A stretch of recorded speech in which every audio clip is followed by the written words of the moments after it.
Greetings, YouTube. Danny Staten here on the Daily Damn Blog. Today I'm taking a look at Lost in Space. That's right, Lost in Space comic books based on the TV series from the 60s. But I don't know. This Lost in Space series comes out around 1992, I think, because this is one of the few comic books I found that seems to be lacking in dates and information. It's an Innovation comic book, and I don't think Innovation exactly knows the rules of making comic books. I'll go through that during this review of these two Lost in Space comic books is part 2 and part 3 of a 12 comic book series put out by Innovation. And I'm assuming sometime back in 1992, and I'll be taking a look at that and talking about a few other things in this video, including my latest gift from Blue Line Bigfoot, the BLB official hat. I'm really excited about that. I'll be wearing it on a live stream this Sunday. But we'll get around to all that during the shout out. So let's bust up in these comic books and see if we can get through at least one of them. Oh boy, it looks like the Robinson family have crash landed on a planet where Cthulhu lives, so we're going to be checking that out. But what I want to show is I looked through this whole comic book, and the only date I could find was for the drawing on the back, the really great drawing on the back. I have to give Innovation credit where credit's due. This is some of the finest art I've ever seen in a comic book. The realism of the Lost in Space robot and Dr. Evil Smith over there is looking exceptional. We find 7 years on and the Lost in Space guys have crash landed on Alpha Centauri, a planet inhabited by, apparently, Cthulhu. That's right, in full panels, brought to you by the Daily Damn Blog. They're only a little shiny and they're only a little glossy. They're not as bad as I've encountered in the past. I'm 50-50 on the artwork. It seems a little dark and a little dank and just a little evil, and I'm really shocked. They're playing the Lost in Space crew off a little more on the serious side than I was expecting. Now, also, once again, let me point out that the art is exceptional as the crew get captured. They get captured by the Cthulhu people as the robot returns to Jupiter 5. He returns to the spaceship after the crash. I guess he's going to try to get the old motorboat rolling. Poor robot. He is all alone. He misses Will Robinson. Yeah, no, this must take place way in the Jupiter future, right, dudes? I think that's Will Robinson. I think Will done grown up a little bit right there, buddy, as they get captured by the Cthulhu people in question. Boy, it sure is lucky that these Cthulhu-looking monsters running around in their giant robot suits speak English. It makes communication a lot more better when the aliens that look like slimy worms speak English, can psychically torture you, go inside your mind, and learn what they want to know. It's a dismal nightmare for the crew of Jupiter 5 as they're mentally brainwashed by the Cthulhu aliens who learn all their deepest, darkest, gayest secrets.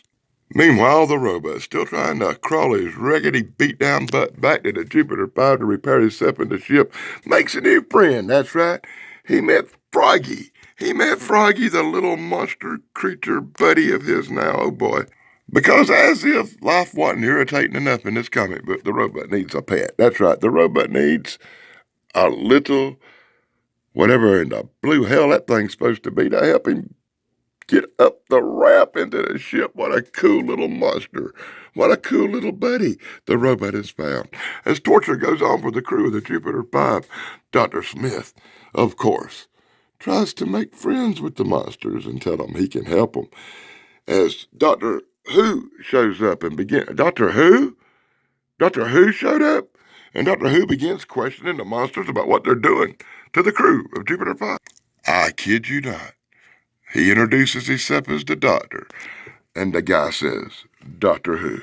Doctor Who seems to be able to communicate with the squid-like creatures. How another human came to be on the squid-like planet, they're not going to tell us right now. So in full panels brought to you by the Daily Damn Blog, the revolt goes on. It gets deeper and it gets darker as the Cthulhu people, the Cthulhu creatures, have sent a roving band of armed lizard people things to find the robot and bring him back.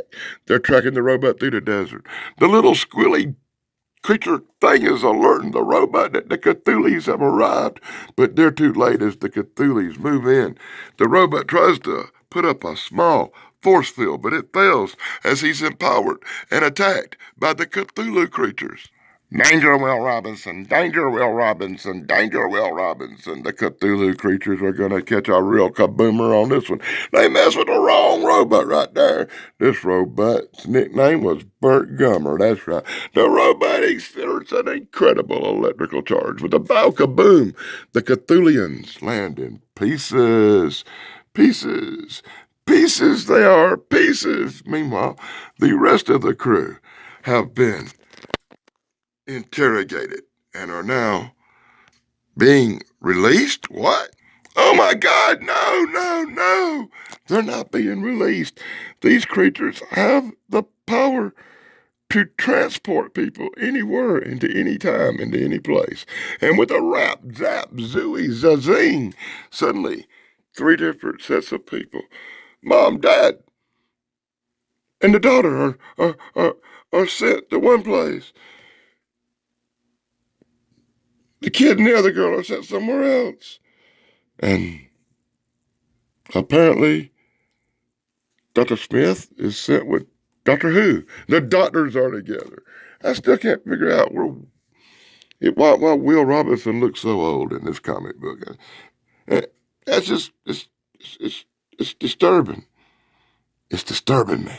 Anyway, at least the Jupiter looks good, and the art on Dr. Smith is off the chain. I love the robot. I'm not real thrilled about the Cthulhu creatures. And then you get another big splash, flash, crash of all the places they're being sent. Woohoo! Do you get the feeling this comic book is lazy booking if it was wrestling? Like, they're going to finish off the last 4 pages with giant full-page panels of everybody going different places, like, that looks like the place Superman bad guys get sent. Oh, Jesus. And that's a wrap. We get the Lost in the Mail. Yeah, that happens to me a lot, especially involving packages that I'm sending or getting from New York. Yeah, if you wait on a package from New York, you might be waiting on that sucker for a while. That much is for sure. Marone, feel free to pause it and read it. But I'm trying to get through 2 of these bad boys, so let's try to rush it a little bit here. Whoa. Pause it, read it, learn about Lost in Space. Oh, snap! Did you know there was a Quantum Leap comic book coming? I didn't know there was a Quantum Leap comic book back in the day. If I ever see that, I'm definitely going to pick it up, as well as this really cool Beauty and the Beast. I'm giving Innovation credit where credit's due. Their art is off the chain.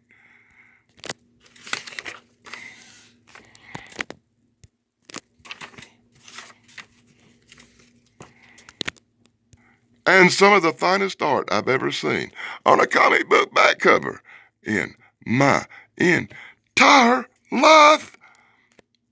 Well, before I move on to comic book number 3 from this series, you know, the one with Doctor Who on the cover and the more Cthulhu crap, let me do a few shout-outs, because I love to do my shout-outs. A very special shout-out to Dave Sunstorm and his incredible brother, Steven Sunstorm. You know, the good stuff guys here on YouTube, as well as Pat McCormick at the Golden Rage of TV, and Thrash Pondo Pons, my partner in crime. Hey, if you caught them with BK on the air last night on the Retropalooza, it was off the chain. I recommend everybody goes over to Dave Sunstorm's channel and checks out the Retropalooza. Hey, I got to give another special shout out to Eric McGill, you know, the Unapologetic Geek. In about a month, you can see me back on his show with him as we talk about everything to do with movies. Got to give a special shout out to BBB, Brainbender's Banner. You can see me there on Saturday nights doing our panel show with multiple topics, as well as Corey's comedy channel. Be sure to check out our friend Corey, the only YouTube channel with business cards. A special shout out to Bigfoot Michigan Rob, who's got the really cool True Cryptid Encounters books out. I got to go really cool shout out for them really cool Bigfoot stickers and stuff sent to me by BLB Jake. That's right, Adam and Jake at Blue Line Bigfoot. I finally got the Blue Line Bigfoot hat I've been waiting on. And Sunday at 7 p.m. Eastern, when I'm on with Thrash Pondo and our girl Sarah, you can see me wear the new BLB hat in my support for Blue Line Bigfoot. Be sure to check out that show, as well as our other guys. You know, Big Guy 45. Mouth Block is everywhere, Sarah, the nostalgic Pod Blast Retro Nerd Girl. Now, they said the unapologetic, but it's the Life and Sad Endings channel, as well as Gypsy Road. So, Supernatural Crossroads. Eric, man, come on, do a show, bro. Do a show. And with no further ado, let's check out part 3. And inside the front cover, I get a little recap of the stuff I've been telling you about. I hope I got it right. Caucasian Sasquatch is going to send me an email telling me, hey, dude, I didn't get that story exactly right there. And sometimes I might be a little bit off. While I have to once again say, the art in this comic book is off the chain. But that does look like Cthulhu, right? Info panels brought to you by the Daddy Dan blog. Cthulhu and the Monster Bunch are doing the Monster Mash, and they can speak English so well. I'm always impressed when the monsters can speak English and make plans on the robot. One thing I don't like about the Innovation comic books is these full-page. It's like they're trying to get more comic book for their buck. I kind of feel like if it was wrestling, it would be lazy booking right here to waste 2 whole pages with whatever in the blue hell that's supposed to be. Oh my God, I saw a unicorn. I swear I did, running through the woods. And Will Robinson and his new girlfriend are sent to the land of make-believe. They got sent to somewhere like Oz because the Cthulhu creatures can send you anywhere in space and time. At least they got sent somewhere nice and tropical with birds, fresh water, stuff to eat. It's hard to believe. And then you get another one of these pages with click, click, click, click, click, click, click, click, click, click, click, click, click, click, click. What a waste. Oh my God, Innovation has the laziest artist ever created. Another 2-page pullout of a whatever in the blue heck that thing is, pulling a wagon full of cowboys. Oh, this ought to be fun. And with some of the dinkest dank, you get the feeling this part might have been drawn by somebody else. Look at that dink dank art in that horrible purple tint. That's enough to make me want to pull my freaking eyeballs out of my head as I try to decipher why these two are crawling through the deep, dark swamp, finding hillbillies that hurt their leg, being all out of sorts. But this is your daughter. I'm your daughter. Well, your daughter looks like a dude. Now, honestly, with enough joking aside, I will be so glad when these purple panels are over. They're really playing havoc with my eyes. For some reason, I find it really hard to concentrate and see these danky Innovation panels that really have no color or definition whatsoever. You know, I think Doctor Who and Dr. Smith might have got the worst end of this here transportation deal is they got sucked into the Walking Dead Western world, apparently, as zombies eat the flesh of the dead. And warrior Gothic monks kill zombies in this apocalyptic place. That's right, in full panels, brought to you by the Daddy Dan blog. I don't even know what the hell to say about this place. Doctor Who and Dr. Smith got zapped back. They got zapped back to the old West, back when zombies ruled the earth. I don't know, their own zombie world. This comic book leaves a lot to be desired and needs a lot more explanation. And if you think I'm talking about needs more explanation, look at oh dear, oh. That's the dialogue you got to work with here. But at least the monsters look good. You don't get no Jupiter 5 crew running around. You just get a lot of monsters discussing what they're going to do about the humans, how they're going to eliminate its problems, how they're going to keep the humans from causing them more death and destruction. Apparently the humans are the bad guys. Humans the bad guys, Pons. Can you believe it? Well, the Jupiter's cranking up the motor. Wah, wah, wah, wah, wah, wah. Well, after lots of work, at least the robot got the old Jupiter 5 working. It's a good thing you had the help of whatever in the blue hell little animals them were, right? Meanwhile, back on Monster World, Doctor Who and Dr. Smith try to find a portal, but Dr. Smith falls out from the sandstorm's brutal attack. Dr. Who scrabbles up Dr. Smith, helping him walk as they struggle through the sandstorm. They drop. This looks like the end for Doctor Who and Dr. Smith, but we find out as they drop, only a few feet away,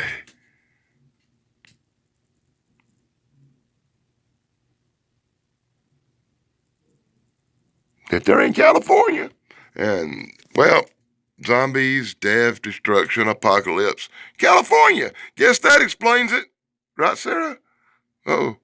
And then you get more of this nightmare lost in the mailbag bullshit. Now, be sure to read that, Moron. I'll go kind of slow for you, boy. Check it out, Michael. Check it out.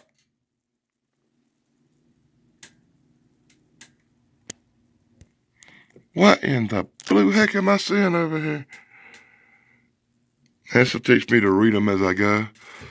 That's right. I didn't have time to preview these books too much, so I just kind of went with them. Read a page, pause it, read a page, pause it. And now I get a preview for Zamindar. I don't know how to pronounce that word, Zamindar. You get to see some Zamindar. I don't know what's going on with Zamindar. It didn't tell me about Zamindar, and this is Zamindar. Wow, you get 2 crappy pages of Zamindar. Zamindar. No clue what the freak I just saw. But coming soon. Zamindar.